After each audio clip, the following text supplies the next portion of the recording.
Yeah, so I've been working in the Antarctic since 1991, originally doing research, looking at visitor interactions with wildlife and how to manage those in a way that causes minimum disturbance. Then working as a guide, expedition leader, looking after safety, but also telling people about the places they're going to. And more recently, well, for the last 12 years, working for IATO, that's less of a mouthful, which is the trade association, an industry-run body that looks after safety and environmental standards. And what I'm going to tell you about is a little bit about the Antarctic as a whole, and why politically it's unique and kind of interesting, and why we hope, and we try very hard to make sure that tourism is a force for good, and in effect is the butterfly effect, that every individual who goes south comes back and hopefully becomes an ambassador for the long-term conservation for this very remarkable continent. Both polar regions, I've been lucky enough to work in both, but they're regions of extremes. You've heard the phrases, the highest, the driest, the windiest, etc. Antarctica, especially down here at the southern part of the globe, has been one of those places that, for next slide, has been regarded as a really far and distant land. In fact, it's only really been in the last less than 200 years that humans have had any interaction whatsoever with this continent. And the interactions they have had have resulted in these incredible stories of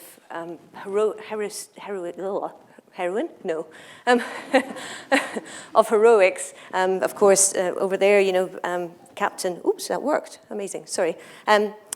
Titus Oates, who walked out of the tent saying, "I'll just be some time." Captain Scott and his party, and Shackleton with that incredible story of endurance. Next slide, we'll try it now.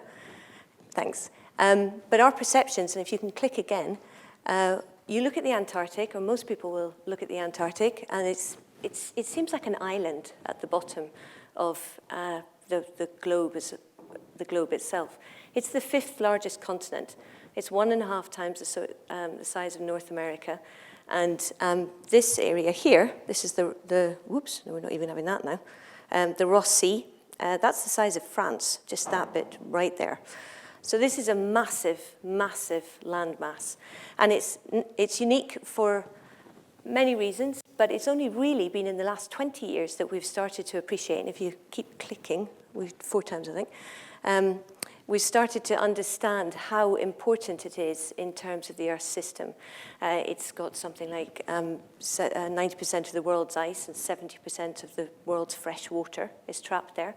It's absolutely crucial to the oceanographic and atmospheric circulation, and I guess we'll be hearing more about that later. It's got some of the highest records of climate change in the world by drilling through these ice cores that have built up over tens of thousands of years. You can go back, and each year, as you know, the snow will fall. As it falls, it traps little pockets of air. They eventually get compressed, and they are kept. And it's like the perfect conservatory for these samples of air. So you drill down, and I think they've gone back about 100,000 years, and are able to collect these little air samples and figure out what the chemical composition was at the time, and therefore they know what the carbon content was, etc. So it's a really, really important place. Next slide, thanks. And it belongs to no one. Well, it almost belongs to no one. There was a big International Geophysical Year, a focused international effort among scientists in 1957-58 to do research focusing on the polar regions. And on the back of that, or at that time, there was 7 different nations that claimed the Antarctic. Australia, which is this big orange guy, we'll come back to Argentina. France is this little sliver here. This is New Zealand. Over here we've got Norway. And in this sector here, the peninsula, you've got Argentina, Chile, and the UK all claiming that same sector. 2 interesting things about this map. You'll notice that there's this unclaimed sector here and there. The reason that bit is unclaimed is because Norway is very keen not to look at the pie mentality when you look at the poles, because if you applied that same philosophy in the north, they would have a very, very, very slim sector of the Arctic Ocean. So they're like, no, we don't do the pie thing. We're only going to claim to here. And this sector here, well, there's two major countries, think of the 1950s, world geopolitics, there's two countries that aren't listed here. Can you guess what they are? The US and Russia, exactly. Well, they didn't claim, neither of them claimed this sector, because they were like, no, that's all very well. It's all ours. So the Russians, the Americans have ended up, they put a station right there at the South Pole, so they have a bit of territory that they look after in everyone's sector. The Russians, not to be outdone, have set up a station about over here in the very middle of the continent at the pole of inaccessibility, Lake Vostok, because they're the ones, they own it because they're the bit at the farthest point from any coastal region. Anyway, during the IGY, there was actually conflict started to happen, and there was some shots fired by an Argentine vessel over towards a UK vessel, and there was this potential for tension, as there was a greater understanding of just how important Antarctica is in terms of global resources. So there was an effort that they came back, the various countries that were involved, and 12 in particular, sat down together and came up with something called the Antarctic Treaty, which basically, next slide, thanks, it ensures that the Antarctic is preserved for peace and science. So that was in 1959, they signed that, just after the IGY, came into force in 1961, and has been running continuously ever since. Next slide. In effect, the Antarctic Treaty, there's 5 key areas. It's a masterpiece of diplomatic agreement. It's only 14 pages long. Compare that to, sorry, it's only 3 pages long, only 14 articles. Compare that to something like the Maastricht Treaty, which goes on forever and ever and ever, and whoever has read the whole thing, barring lawyers in Brussels. But there's some very important points to that. No military activities. It's for science. It puts science at the front of activities in the Antarctic. And it says that those who are claiming the sectors must put their claims into abeyance, basically freeze the claims, if you'll excuse the pun, and make it an international continent that's governed internationally. That's almost achieved. The Argentines, there's still all the countries will still do a little bit to try and maintain their presence there.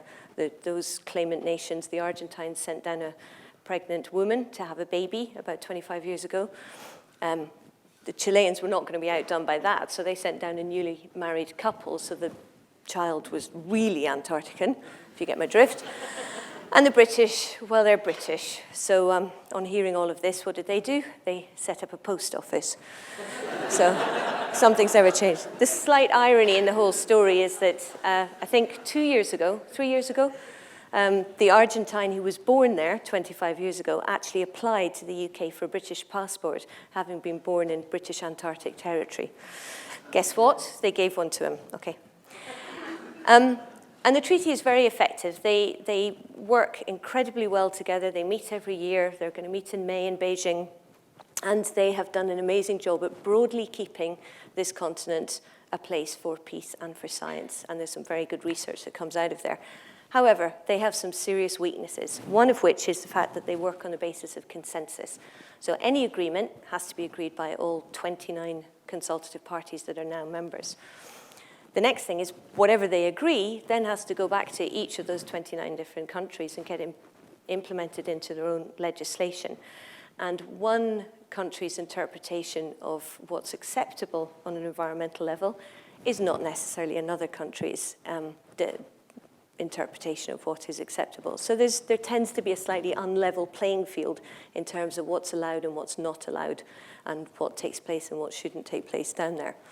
And then, of course, if you compare the Antarctic Treaty to the UN, which is at about 135 countries, versus the treaty, which is 29 consultative parties who make the decision, and another 30 who just hang on and like to be part of the receptions, it's a very small portion of the global whole. So there are non-treaty parties who, of course, don't have to play by the same rules. And I'm going to give you an example of that. It's indirectly related to the treaty, but they've got an agreement to manage the fisheries, and it's called CAMLAR, the Commission for the Conservation of Antarctic Marine Living Resources. And about 15 years ago, they decided that they divided the ocean into all these different sectors, and they decided they wanted a marine protected area in each of those. Those have proved to be incredibly difficult to negotiate.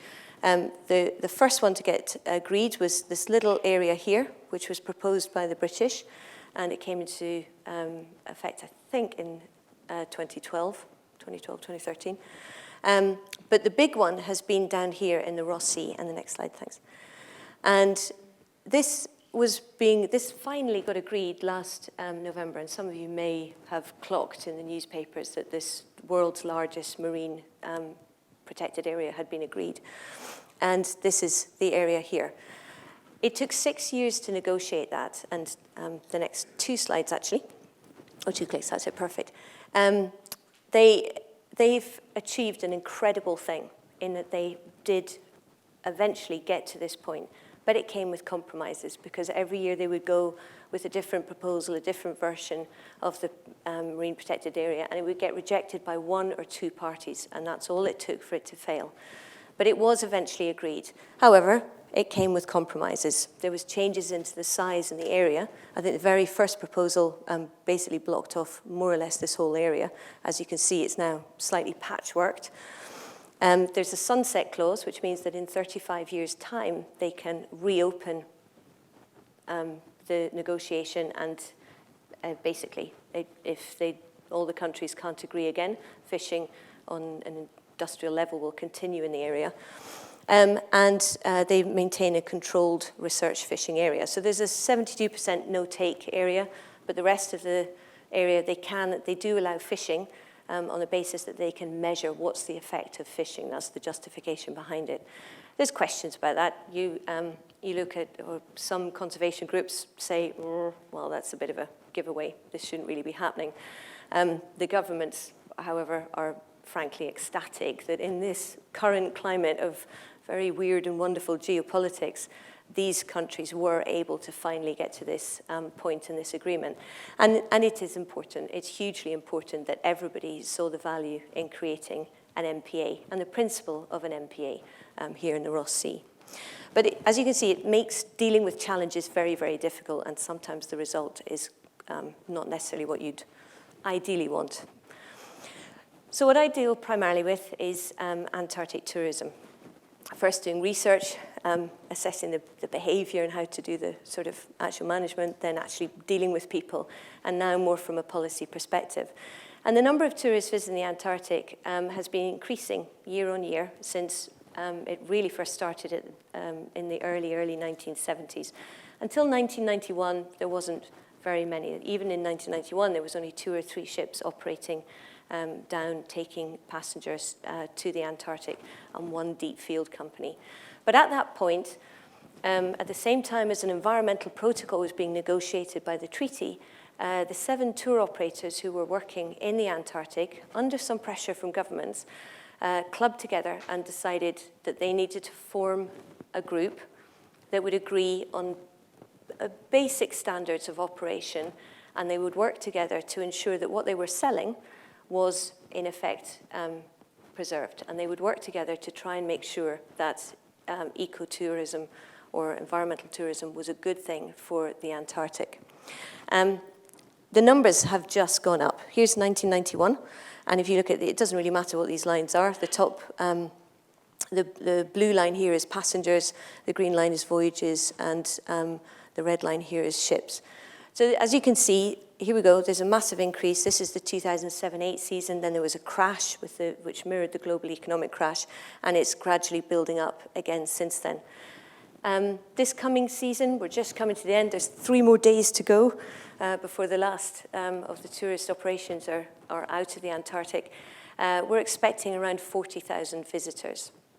That's an awful lot of people, isn't it? Until you think it's a continent 1.5 times the size of North America, and 40,000 is just over half of Murrayfield Stadium's capacity. So it's not a lot of people in global terms, but it's still a lot of people to visit a place that's relatively untouched. And so we do believe that this comes with quite a major responsibility. So IATO, we have founded in 1991, as I mentioned. The mission statement is to advocate and promote the practice of safe and environmentally responsible travel to the Antarctic. Next one, thanks. This is where it all began. This is a gentleman called Lars Erik Lindblad, and if any of you have looked at ecotourism, this is really, Lars Erik Lindblad was seen as the father of ecotourism and modern environmental focused tourism. This was the ship he had commissioned. It was called the Lindblad Explorer, and she first started working down there in the early 1970s, and this was many, many moons ago. Antarctic tourism has been going on for 50 years. IATO, this little association, has been going on for 25. And in those 25 years, there's been, oops, that's okay, that's all right. There's been a series of developments that have basically just meant that the association's gone from strength to strength. Now, it's every commercial tour operator, with the exception of a few yachts, are members, and so they will meet once a year. It's happening in Edinburgh in 5 weeks' time, to sit down, review the season, review the standards, come up with any new guidelines. For example, we've got submersible and ROV guidelines coming in. We did a ban on the use of UAVs and drones, recreational use of UAVs and drones a couple of years ago, just to help manage things. They coordinate all their activities, they set the standards, as I mentioned, and there's a big focus as well on working with the rest of the community. We also track very carefully who's going, where they go, how often they go, where they're landing, what they're doing when they get there, etc. And one of the really interesting things, again, is to look at the nationalities. And in particular, I'm going to focus on, this is US, Britain, did a bit of a drop. The green are German. But down here on this orange line, and this is when I first started working for IATO, this is China. And if you look at them, they're going up and up and up and up and up. And as of the last couple of years, they've either been third or fourth on the Nationality League table. As I said, the season's about to end. We've currently got a sweepstake in the office as to who it's going to be. There's a bottle of gin for the winner.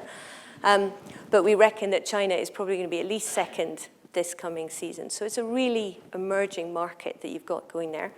And one of the interesting things is previously it's tended to be Americans, Brits, Europeans, Australasians, etc., who all have the same kind of cultural approach to visiting wilderness areas. And here's an opportunity for a different cultural approach and to manage them. So we have a vision as well, and this is the really important bit, is that we believe that through self-regulation, tourism is not only sustainable and safe, but that it creates, and it has less than a minor or transitory impact, but also that it creates a core of ambassadors to continue to protect the continent, that those people are lucky enough to visit this incredible place, and it goes back to the storytelling before of you go into these wilderness areas, and most of us cannot help but be affected. Sometimes it's fear, sometimes it's a desperation to get back to the pub, but most of the time, I think there's a certain magic and aura that comes with these incredible places, and especially, I think, in the Antarctic, where no book, no film, no photo can do the place justice. So we are very keen on doing what we can to do that and ensure that this group of stakeholders that actually visit the place come back and become ambassadors. And there's a lot of having to work with different international organizations to make sure that we understand the problems, that the perceptions, that we are dealing with them to make sure it's safe and sustainable, but also that we can project the right messages to these people to, thank you. Is it going to work? No. There we go. To make sure that that's okay, you can, that the right messages are going out there and that this education starts before people even leave home and travel down to the Antarctic, but especially when they come back. Okay, next slide. And just click again, thanks. And one of the tricks with that, of course, and if you click 3 more times, I think, is to understand what are the issues, what are the problems, where are the potential challenges going to come, to evaluate those and to monitor, to make sure that all the different users that work down in there, whether it's the research stations, there's a big fishing industry, of course, for the MPAs, that we all understand what's going on, that we respect each other, and that we make sure that our activities are overarchingly heading towards ensuring that the Antarctic remains a place, a unique wilderness place, the last great wilderness, thank you. And again, I think there we go. So we record, as I said before, where everybody goes, what they do when they get, what time they were there, what day they were there. So we've got a really good overview of their the spatial and temporal distribution of activities. And from that, you can understand where the problems are going to come. So this area here is one of the most popular group of sites. There's another group down here that's incredibly popular. And you can look at those sites and then develop specific management plans for them, monitoring programs to make sure that if there's going to be a problem, this is where it's going to show up. How do we identify it? How do we deal with it? And we can make sure that everything is done right. Recent fascinating fact that we found out, we were doing some work with Stony Brook University in the States, and they looked at all of this data that we have and the actual landing sites. All of the landings that take place, 75% of them, and I think you can click twice if that's right, take place at 20 sites. So virtually all of the activity is taking place at 20 sites. If you measure the area, that's only 200 hectares. As a comparison, that's about 1/6 of the footprint of Heathrow Airport. That's a lot of activity that's taking place in very, very concentrated sites. That can be a good thing. It can be a bad thing. We're exploring what's the right thing to do. Thanks. And of course, a big part of that as well is making sure that we work with the scientific community, but also that people understand the importance of science down there. So I think 3 clicks should do it. Sorry. So there's logistical support, long-term monitoring projects, and then there's this other fantastic website, and I specifically put this one because if you remember nothing else, remember happywhale.com, because that's one of the great websites in the world where you can go on, and if you've ever been whale watching, and if you've ever seen or got a photograph of a whale, what you can do is you can go to this site, you can put in your picture of a whale tail, for example, humpbacks, that's a humpback there. The underside of their fluke is distinctive to that individual. So you can identify them wherever they are in the world. And there's been some incredible and absolutely wonderful stories where tourists have taken a photograph of a whale down in the peninsula. Somebody else is on holiday in the Caribbean, has taken a few years later, or months different, has taken a photo of the same whale, and they're starting to get a really good idea of the pattern of migration and where the different groups are going, and so on and so forth, through this citizen science project. It's just one project. It's a great name, so it's an easy one to launch onto, but happywhale.com. And there's some lovely stories on there, so go for it. And then, of course, it all revolves around engagement and education, ties in with storytelling. And I think if you click 3 times, that should do it. And what we, as I said, want to do is try and make sure that anybody who goes there, there's always an education component. There's always guides with them to do the geology, the history, the ornithology, and talk about the whales, cetaceans, etc. And make sure that when they leave the Antarctic, they've returned back home with a really good understanding of what that environment is. And as I said, almost always, even if the Drake Passage is incredibly rough and they've been phenomenally seasick on the way home, it's amazing when they walk ashore within 10 meters of the gangplank, they've forgotten the seasickness and they're just absolutely bubbling with joy about the whole thing. So we've got an Antarctic ambassador program to encourage people to continue their interest and keep them interested when they return back.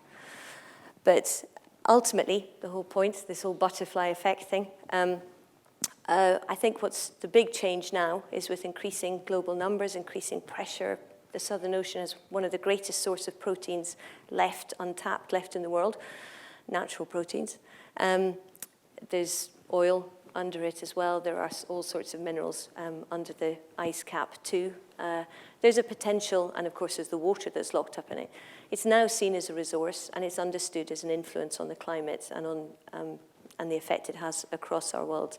I think the question is going to be whether or not the Antarctic Treaty can cope with that going forward. They're facing some huge challenges. The will is there. The dedication, I believe, is there to try and get it right. But it's not going to be a straightforward task when you're having to deal with that kind of platform for negotiating on, etc. So, twice more, I think. So in the end, I think tourism has a very important role to play. It's got to be done responsibly. We've got to get it right. But the adage that's often quoted that you will only conserve what you love and you will only love what you understand, and you will only understand what you're taught is a very true one.